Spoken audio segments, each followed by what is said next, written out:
Hey, this is Michael Lindsay from Vital MX, and I just got finished tallying up our 2016 450 Shootout. We took our 5 test riders out to Paula Raceway this year, all 6 bikes. It was really cool, rained quite a bit, has super rutted up track to give us something really cool to test the bikes on. This year we decided to do things a little bit different. We have 2 different forms of the format. We've got this video for you guys that want it short and sweet, and we also have the same article from last year. It gives you all 5 test riders' individual opinions. We have data acquisition from Lit Pro. We have all the dyno charts and everything you need to know to really get into what every person exactly thought of the bikes. So we'll get the ball rolling here with our 6th place finisher, the Husqvarna FC 450.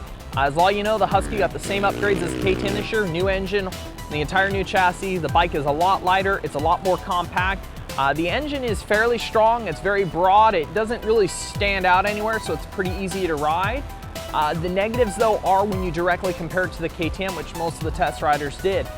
The whole rear section of the bike, the carbon composite subframe, makes the bike feel stiffer. The suspension is fairly soft on both ends, but the carbon composite subframe definitely makes the rear end of the bike feel stiff, and it feeds a lot more of the action to the front end. It kind of makes the bike feel unbalanced, and a lot of the test riders really couldn't put an exact peg on what it was, but they all just felt a little bit less comfortable on the Husqvarna. They all agreed it definitely still turns well, but everybody just felt like they're really kind of struggling with the bike overall when you compare it to the KTM.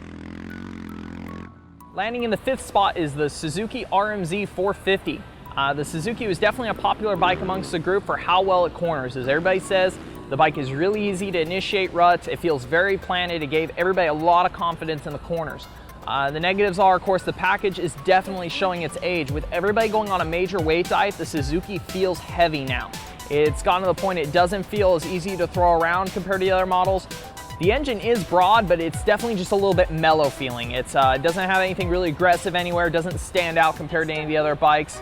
A lot of guys also struggled a little bit with the front end on this bike. Everybody felt like they were really having to make a lot of changes to the tack fork to try to gain a little balance, a little more hold up. Definitely felt like they all spent a little bit of a weird time trying to get that bike dialed in. Coming in 4th is the Honda CRF 450R. As you can guess, the positive with the Honda is how easy of a package it is to ride. It's a very light bike, it's very nimble.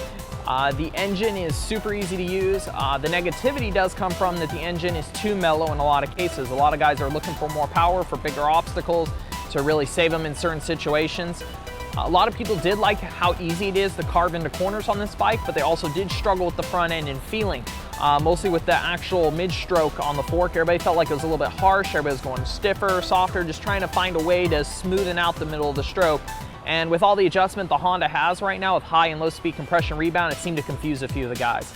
Other than that, the bike is very compact. If you guys feel like too small, like they're just kind of up on the front tire all the time, so everybody was trying to squat the rear end of the bike, stretch the front out, just try to open it up so it felt more comfortable getting back on the bike and try to open up how you ride it. Now we're into the top 3. This was extremely close. Until our last test rider pegged in his results, we actually had a 3-way tie for the win, surprisingly, this year. So coming in that 3rd place position is the KTM 450 SXF. Everybody unanimously agreed that the KTM has made a huge step forward this year. The bike is extremely light, extremely nimble. Everybody really liked how well planted it was, how well they could corner it. The engine is very strong. It makes the most horsepower on the dyno. It definitely feels like it makes more of this power in the mid to the top range. The bottom can be a little bit mellow, so most of the riders prefer the aggressive mapping to try to get through that bottom end a little bit quicker and kind of feel a little more rounded through the whole RPM range. The new WP shock had a well-rounded praise from most of the riders. The biggest issue is with the 4CS forks. Both ends of the bike felt soft, so everybody was going a little bit stiffer. With the forks, depending upon the rider's skill level and weight, they could either get the stiffness they needed, but some of us struggled with, when going stiffer, ending up with a little bit of harshness that would just kind of affect you in almost all areas of the track. Of course, the other positives with the KTM are the great brakes, hydraulic clutch, and the electric start just made it a really overall popular choice amongst the riders. Coming down to the last 2, last year's winner, the KX450F, was not able to defend its crown this year. It actually ended up in 2nd place. The bike was all new this year. They took a lot of the negative comments. They were able to lower the weight. They were able to thin out the bike a little bit, really gain some new front end feel that most riders felt like they were missing. A lot of riders really compliment the Kawi on how easy it is to rear steer. The engine is different from 15. It can be positive and negative. The 15 felt a little snappier and responsive. The 16 has more of a roll-on grunt feel. It's very easy to ride. Some guys missed a little bit of the snappiness of the 15. The one main thing that drug it back for a few of the riders was the forks. The show attack fork seems to work a little bit better for some of the lighter riders. Some of the guys struggled that needed to stiffen the fork with the overall feel. They felt like they were getting harshness in different places in the stroke when they try to go a little bit stiffer. All in all, a few of the guys just felt like with the forks, it just held them back that little bit from claiming the top spot. So as you can guess, this year's winner is the Yamaha YZ450F. This is really impressive considering the Yamaha's on a revision this year while it went up against a couple all-new models. The biggest changes for the bike were some upgrades in the engine along with the chassis, from the engine mounts, triple clamp offset, some changes in the frame. Initially, I know myself and a couple of the other riders weren't as impressed with it until we figured out the bike balance. The new Yamaha definitely likes a little bit less sag, or the fork's a little bit higher up in the clamps. Once you do that, it finally gains some of that front end traction that a lot of us feel like we've been missing the last couple years on the Yamaha. With that, the chassis changes have also improved the exit of the corner. It just feels like the bike's a lot easier to carve now.